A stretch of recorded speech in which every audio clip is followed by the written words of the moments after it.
Magnífica é o nosso momento de encontro semanal, sempre conversando sobre Maria Santíssima. E quando falamos sobre Nossa Senhora, nós falamos sobre todo o projeto salvífico de Deus, todo esse plano, esse sonho que Deus tem de redenção, não somente do ser humano, mas de toda a criação, né? E Deus vai deixando sinais fortes ao longo da história, dizendo aquilo que ele quer realizar, deixando assim alguns modelos da toda a sua obra e com uma vontade imensa de que todos os seres humanos possam entrar nesse seu projeto, nesse seu sonho. E hoje nós queremos conversar mais uma vez sobre Nossa Senhora, principalmente porque estamos muito perto da festa da Assunção e nós queremos meditar um pouco o que pode significar esta festa para a nossa vivência, para a nossa espiritualidade mariana.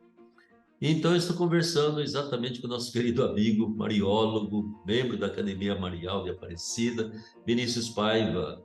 Vinícius, seja bem-vindo ao nosso Magnificat. É uma alegria estarmos novamente juntos, Padre Ulisses, para falar daquilo que mais gostamos, né? Falar da nossa mãe, nossa querida mãe, Nossa Senhora.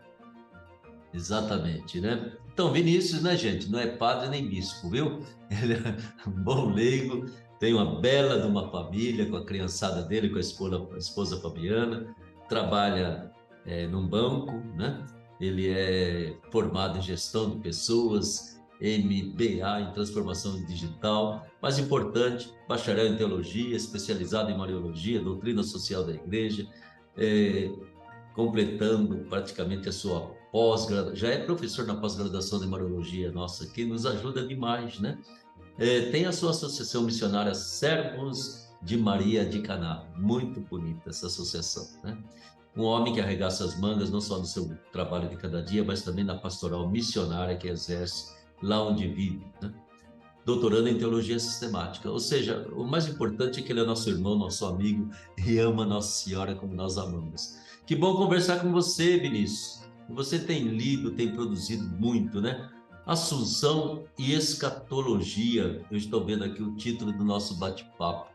Escatologia já é quase, perdão da palavra, um palavrão, né? A gente O que será que isso pode significar quando eu olho para Nossa Senhora, aquela mulher de Nazaré, mulher de José, mãe de Jesus, e essa palavra grega, escatologia? Então, Padre, escatologia, essa palavra enorme, vem de escatom, né? Então, assim, Aham, a realidade da, as últimas coisas, né? Aquela realidade última que nós vamos sim, viver, que é o céu, o purgatório, o inferno, a vida eterna.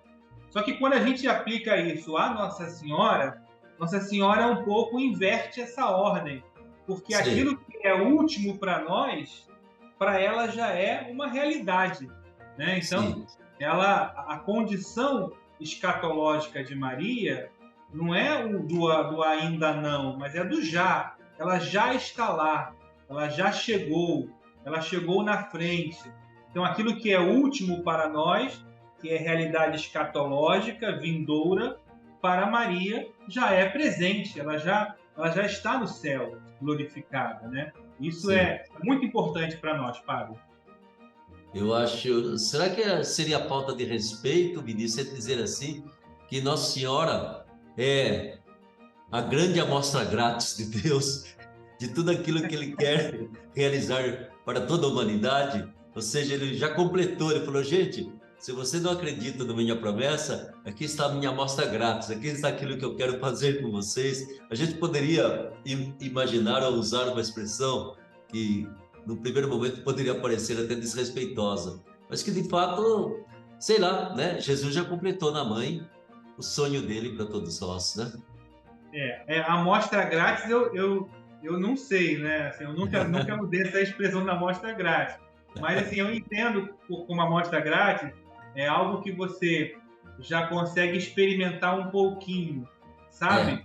Eu lembro agora daquelas provas que dão no supermercado para a gente provar. Ó, prova um pouquinho desse biscoito aqui. Aí é, você experimenta, Se você gosta, você vai lá e compra. Então, nesse sentido, padre, você tem razão, né?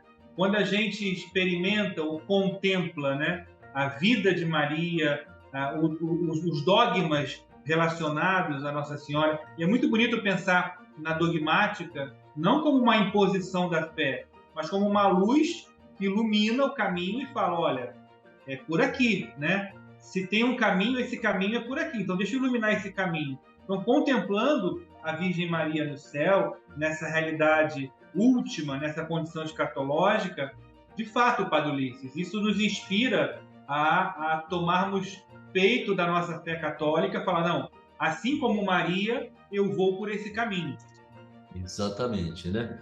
E eu acho que isso é importante, porque afinal o dogma, ele absolutamente não tem a presunção de definir Deus, porque Deus não cabe nos nossos dogmas nem na nossa cabeça. Mas ele nos coloca pelo menos um limite mínimo, né? E aí nos dá uma segurança, né? Agora, o que se descortina depois dessa verdade que Deus faz com que a gente possa captar algo dela, né? O que se descortina, nenhum olho conseguiu ver, nenhum ouvido conseguiu ouvir, como diz São Paulo, né?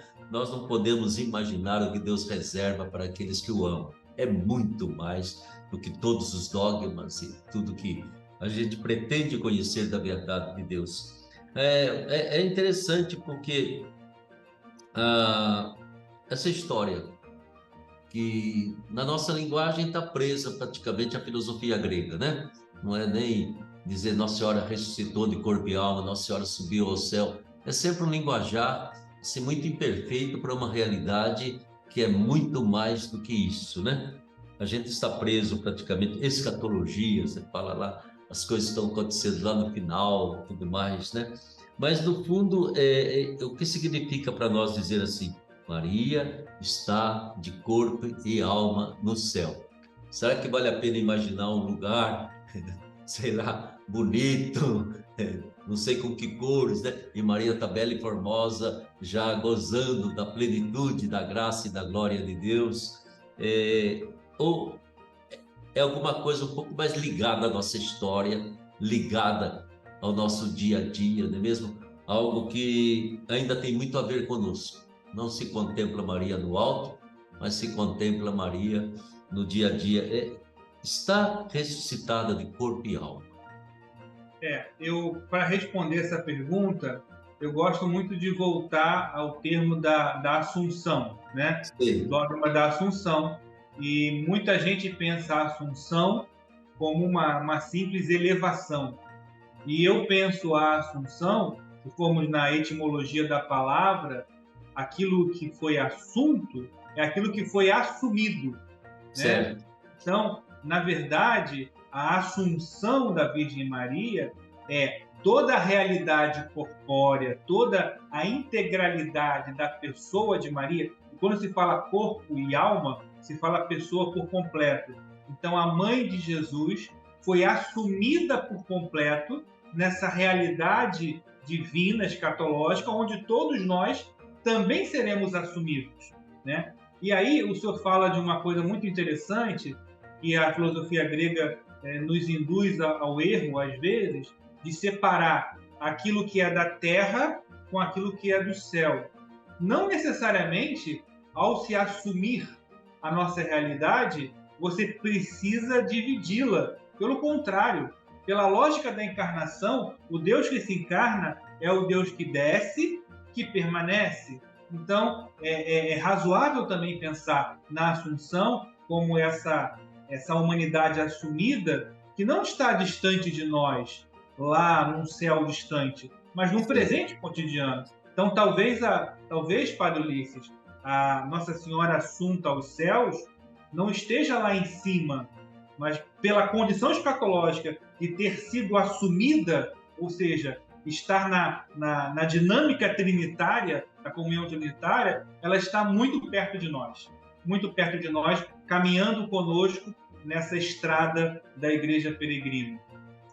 E isso você toca num ponto que praticamente a gente poderia dizer assim, né? Eu acho que a palavra assumida é muito importante, porque sem dúvida alguma nos traz essa certeza de que Maria mergulhou no mistério pascal do Filho, né? Ou seja, o Filho a redimiu antes que ela nascesse, e agora ela mergulha nesse mistério pascal de vitória, digamos assim, daquilo que é essa humanidade do Filho dela, plenamente glorificada, divinizada, né? E esse mistério de uma ressurreição que é muito mais do que reanimar o corpo.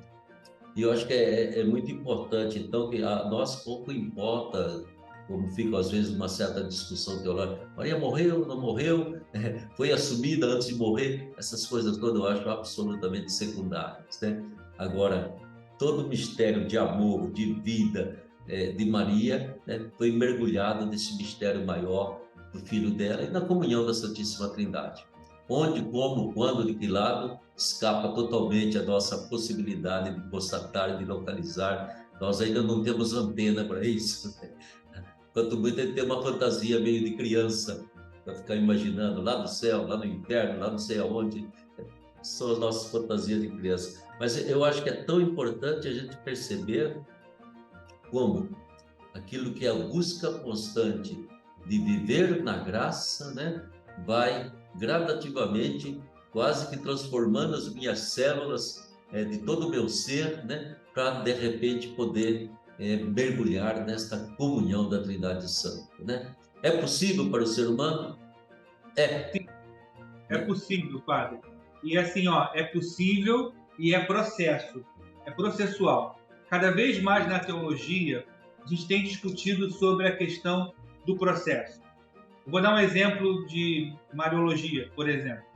A gente fala dos 4 dogmas vinculados a Maria, né? A Theotokos, a virgindade, a Assunção Imaculada. Quando a gente pensa nisso, a gente pensa em norte, sul, leste, oeste, como que os 4 dogmas estivessem cada um em um canto.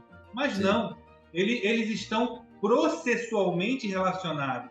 Então, esse Deus que assumiu a humanidade, né, antecipando pelos méritos de Cristo, tornando a Virgem Maria, a Imaculada Conceição, é o mesmo que a assume de maneira definitiva após a ressurreição de Jesus. E é também aquele que a constitui como Theotokos, e por isso a virgindade de Maria é tão significativa para a Igreja. Então, quando você pensa o processo da graça, o senhor falou da graça, a graça ela não é aqui e ali, mas é um processo de graça. Então, cada um de nós vai sendo preparado também para a sua vida escatológica.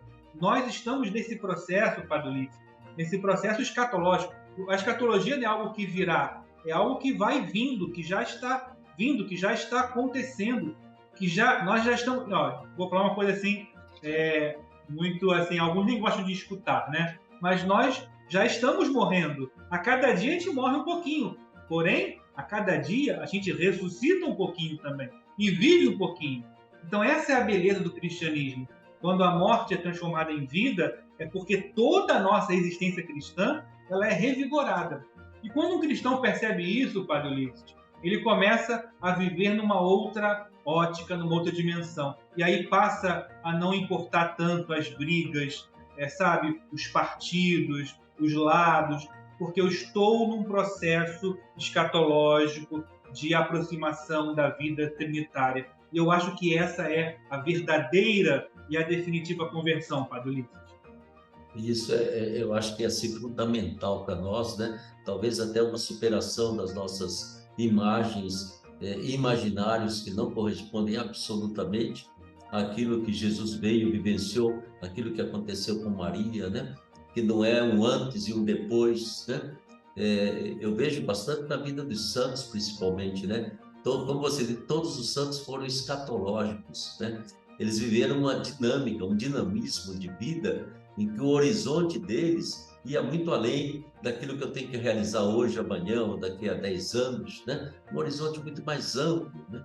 Em que praticamente eles caminhavam na direção dessa comunhão total com a Trindade, e isso era o dia a dia da vida deles, né? Vamos dizer, como se as células do corpo fossem sendo transformadas, né? Na medida que elas morrem, elas iam sendo transformadas. Esse dinamismo de vida humana, de busca constante de Deus, e percebendo que tudo da terra no cosmos e principalmente no outro, pode ser sinal dessa presença de Deus. Se eu mergulho no outro, eu estou mergulhando em Deus, principalmente quando é feito assim com muito amor.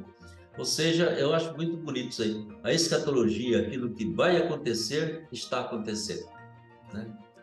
E aí sim, eu tenho a impressão que depende um pouco do nosso fiat, né? Como Nossa Senhora. Depende de eu dizer sim ou de eu dizer não quero, né? Nossa Senhora foi livre? Foi. Mas ela disse, faça-se, fiat. Eu acho que entra na nossa escatologia, entra dia a dia o nosso, não o que nós fazemos, não o que nós realizamos, não o que nós conquistamos, mas o deixar acontecer, né? Faça-se. É para isso que eu nasci, é isso que eu quero que se realize em mim. A gente pode olhar esse tipo de escatologia, aconteceu com Maria, né? Mas que desde o momento que ela tomou consciência que Deus estava atuando, ela falou, pode fazer o que bem entender. É verdade, padre. É assim, o senhor falou dos santos, né? Me lembrei agora de Santa Elizabeth da Trindade, uma Sei. jovem carmelita, e ela, ao morrer, já jovem ainda, o seu grande conselho espiritual era muito simples. Ela morreu falando isso para sua superiora: deixe-se amar, deixe-se amar. Então, assim, se permita-se participar desse processo amoroso de transfiguração na linha já de São João da Cruz, para dizer o seguinte, que a gente fala muito da escatologia, e é normal isso, né, do já e do ainda não, né? Então, existe uma tensão escatológica. E, às vezes, se projeta nessa tensão escatológica um certo conformismo, né? Porque é o já, mas o ainda não. Então, se ainda não é o céu, um dia chegaremos lá. Então, enquanto não chegarmos, vamos vivendo. Só que é possível viver essa tensão escatológica em ordem inversa. O ainda não, mas o já. Então, ainda não é o céu, mas já é o céu. Porque eu posso tornar a vida do meu irmão um céu ou um inferno. Não é verdade? Então, se cada cristão assume o seu compromisso de viver a caridade, de servir, como Maria viveu a sua jornada de fé, servindo, tornando-se discípula do seu filho, ela fez do ainda não um já na história. E esse já na história levou a ela estar onde ela está hoje, porque ela está onde nós estaremos e ela é o que nós seremos. Então, eu penso, Padre Ulisses, que a gente precisa inverter a ordem, sem negar o já e o ainda não, mas viver o ainda não, mas já. Então, já viver o céu aqui na Terra, já viver essa realidade celeste. Por que eu vou esperar pelo céu? Eu vou esperar pela justiça divina, pelo céu, se eu posso ser um agente de justiça, de transformação e de caridade. Eu acho que nós temos que inverter essa ordem, Padre. Exatamente, né? E aqui também, não é, Vinícius? Eu tenho a impressão de que se torna necessário trazer esses conceitos todos que foram elaborados, muitos deles ainda dependendo de um linguajar filosófico, né? Principalmente filosofia escolástica, grega, a gente trazer isso aí. Você é mestre nisso porque você, quando faz uma palestra, de repente você traz uns termos que são novos, né? Eu acho que a gente está com uma linguagem assim muito envelhecida, né? Eu diria, como é que, por exemplo, uma catequese atualizada que superasse aquilo que está na nossa fantasia, no nosso imaginário, Nossa Senhora, as pinturas subindo ao céu, os anjinhos ao lado, né? e a imagem do Divino Pai Eterno coroando Nossa Senhora do Céu. Eu falei, a gente se apega e se restringe, se limita demais a esse imaginário de corte celeste, de reis e rainhas, né? Ou então essa história sobe para o céu, né? E como me dizia o japonesinho, mas opa, como é que sobe se a Terra é redonda? De repente está descendo. Verdade. Como é que a gente, catequeticamente, você iria ensinar, por exemplo, seus filhos, né, mesmo, ao falar de uma Assunção de Maria, que é todo esse processo que vai acontecendo dentro da história humana, da história de cada pessoa e dentro da história da humanidade, eu acredito, né? Mas que não tem nada de subiu, desceu, foi para a direita, foi para a esquerda. Essas coisas todas servem de imaginação, não servem da realidade mais profunda daquilo que ele chama de dogma, né? Algo que nós vamos alcançar plenamente um dia. Padre, eu acho que para fazer catequese hoje, a gente tem que se permitir renovar pelo Espírito Santo e mudar a nossa linguagem. Por exemplo, quando eu coloco Maria abaixo da Trindade e acima dos santos, eu falo para eles, eu coloco Maria no calabouço, né? Ela está no andar, o andar de Maria só tem ela, porque ela não está no andar da Trindade e ela é mais que o santo, então ela não se mistura com os santos, ela está ali no andar, e o andar sozinho é uma cela, então ela está presa no céu, e não é nada disso, né? Então, hoje, na linguagem contemporânea, é possível falar dessa realidade última, que é o céu, num contexto mais integral. Por exemplo, eu vou usar um exemplo da liturgia católica, da Santa Missa. Quando você participa da Santa Missa, a gente tem a noção de que o Cristo está ali presente, e ele está presente, de corpo, Sim. Alma e sangue, alma e divindade. Então, corpo, sangue, alma e divindade. Ali é como se o céu estivesse presente na Terra. Ali se abre quase como que um portal tridimensional, uma linguagem mais dos jovens, né? E ali a gente consegue entrar no céu, mas não subindo, né? Porque a Eucaristia vem até nós. Veja que a lógica eucarística não é um pão que desce do céu como lá no maná do Antigo Testamento, mas através do contato com o pão consagrado, que é o corpo de Cristo, eu entro numa realidade divina. Então, essa linguagem do portal, essa linguagem do mundo, de um mundo que está por trás da realidade visível. O invisível, quem disse que o invisível está acima?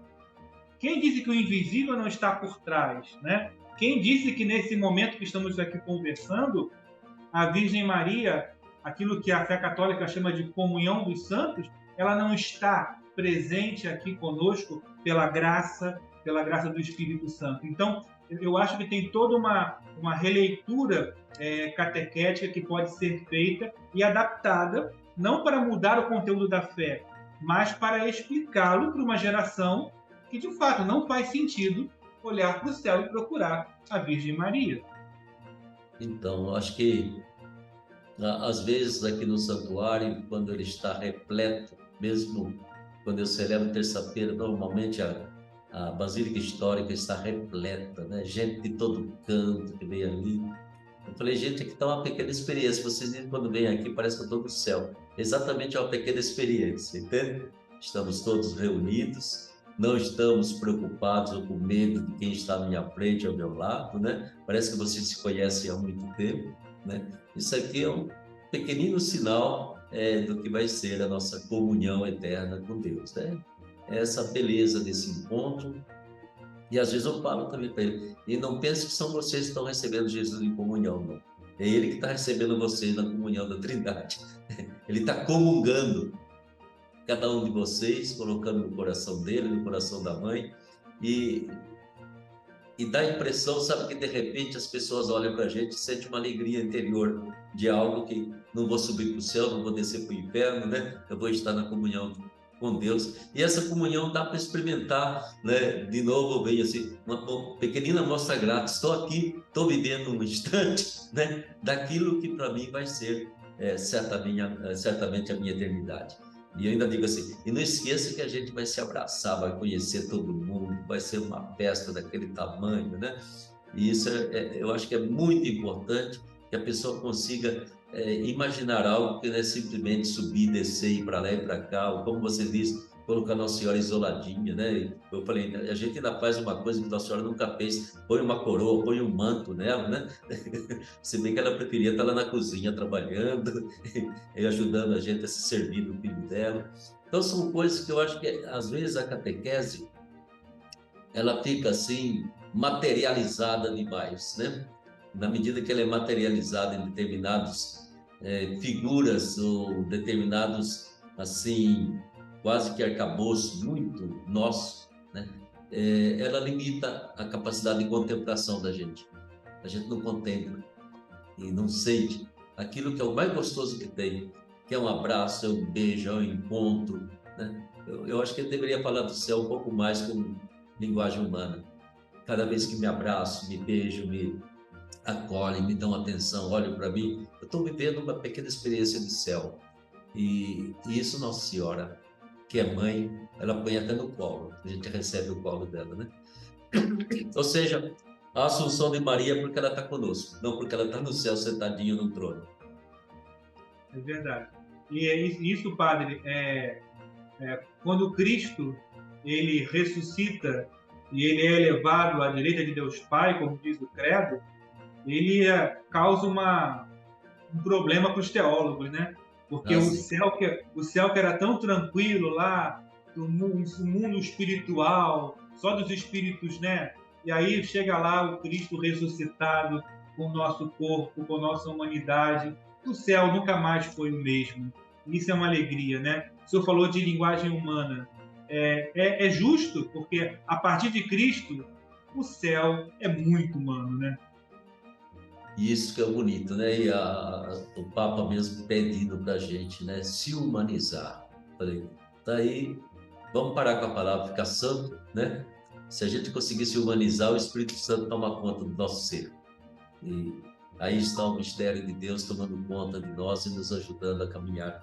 Enfim, todo esse mistério que a gente celebra da Assunção de Maria, é aquilo que Santo Afonso Maria de Ligório colocou na sua canção, né? Ó bela minha esperança, ó minha belíssima esperança, né? No fundo, a Assunção é a nossa esperança, né? É verdade. E eu digo mais, essa esperança ela precisa se traduzir numa vida concreta. Sei. Assim, não dá para contemplar a Assunção, crer na Assunção e continuar vivendo da maneira não caridosa, não fraterna. Ora, se o céu é fraternidade, temos que ser fraternos desde agora, Padre Ulisses. São assim um pequeno treinamento que nós fazemos aqui na Terra, daquilo que vai ser a nossa eternidade, e acaba sendo ainda para nós um grande desafio, né? Porque muitas vezes a gente sonha, crê, vê isso acontecendo, e para mim um gesto de caridade, um gesto de fraternidade impressiona muito mais do que 1000 pecados, né? 1000 rejeições. Se a gente foca aquilo que existe de não fraternidade, de desumanidade, a gente pode de repente cair num certo desânimo espiritual. Se a gente olha um ser humano que pratica essa humanização, essa fraternidade, então de repente a gente se enche de esperança. Mas o que eu gostaria mesmo de perceber é isso. Em Maria, né, a gente tem um caminho muito concreto, e se a gente pode dizer tudo bem, Jesus é o caminho, né? Mas ele tinha dentro de si também todo o mistério da força divina presente nele, né? Em Maria você tem uma criatura puramente humana, né? Que fez o processo de deixar Deus acontecer na sua vida, né? Que assumiu isso aí. Então ela num certo sentido representa assim uma esperança mais humana para nós, né? Ela, como dizia Santo Agostinho, se ela conseguiu, eu acho que eu vou conseguir também, né? E se tantos santos já conseguiram, a gente vai conseguir também. Mas o que eu acho mais bonito da festa da Assunção, e queria que você sublinhasse mais uma vez, não é uma festa para o futuro, né? É uma festa daquilo que deve estar acontecendo agora para todos nós. E assim, chama a atenção desse dogma, né? Dogma da Assunção, ter sido definido de maneira tão tardia. Nós pensarmos nos séculos, né? O último dos dogmas a ser definido pela Igreja Católica. E eu penso nisso que talvez seja o mistério da maturidade. Sei. Então, enquanto outros dogmas e outros mistérios foram definidos de maneira mais rápida, eu acho que a Igreja demorou bastante tempo para entender que, olhando para Maria, Maria é modelo de maturidade cristã, ou seja, ela não é aquela para quem eu olho para apenas contemplar e rezar, não é o para Maria, mas é o com Maria. E essa maturidade se traduz numa vida prática. Por isso que eu falo do já, né? Trazer Maria para a nossa realidade. E o nosso povo, Padre Ulisses, tem essa noção. O povo tem o sentimento. O povo que visita o Santuário de Aparecida, que vai lá aos pés da imagem, eles não estão conversando com essa Maria da glória distante, não. Eles estão conversando com a mãe, que está muito perto deles. Se fizermos uma entrevista com os devotos, já fizemos isso, né?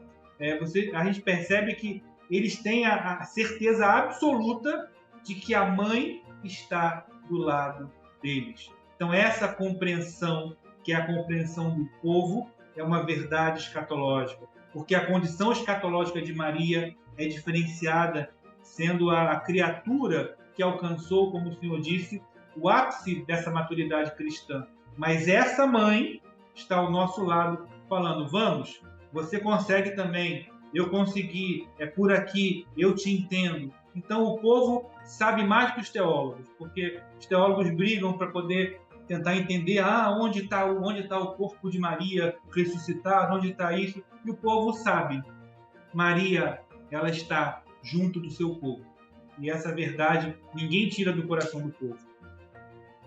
E ao mesmo tempo nos traz uma certeza dessa dimensão assim transcendental, para além daquilo que a gente vê, que a gente enxerga da nossa vida, né?